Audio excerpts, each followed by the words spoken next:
আমি আমার পলিটিক্সটা একদমই বুঝি না।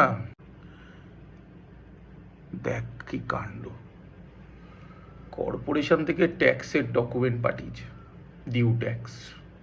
ওই যে 3 তলার ঘরটা করেছিলাম,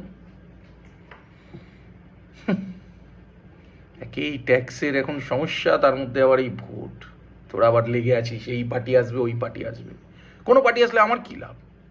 আমার ছাদের এই যে ঘরটা বানিয়েছিলাম তাতে কি হয়েছে? তার জন্য এখন একটা ঘরের জন্য ট্যাক্স দিতে হবে? যদি পলিটিক্সটা বুঝতাম আর করতে পারতাম রে, তাহলে তোদের মতন আজকে আমিও কোথায় থাকতাম। যাকে শোন, অমলকে মনে আছে তো? অমল অমল বেড়া এই বুড়ো বয়সে থাইল্যান্ড গেছিল। আরে না, পুরোটা শোন। থাইল্যান্ড গেছিল সেটা ঠিক আছে, বাট অমল বিমলের বউয়ের সাথে থাইল্যান্ড গেছিল, ওই অব্দিও ঠিক আছে। কিন্তু আমি সেদিন একটুখানি বেশি খেয়ে দিয়ে ভুল করে ওর বউকে সেটা বলে দিয়েছি।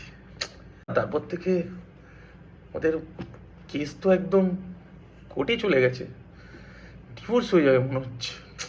কাঁচা কাজ পলিটিক্স যদি একটু বুঝতাম, এর মধ্যে তাহলে কি করে, মানে কিভাবে তাহলে ভোট দেবো বল? মানে এই বেসিক জিনিসগুলো আমরা বুঝতে পারি না, আমরা কিভাবে ভোট দেবো?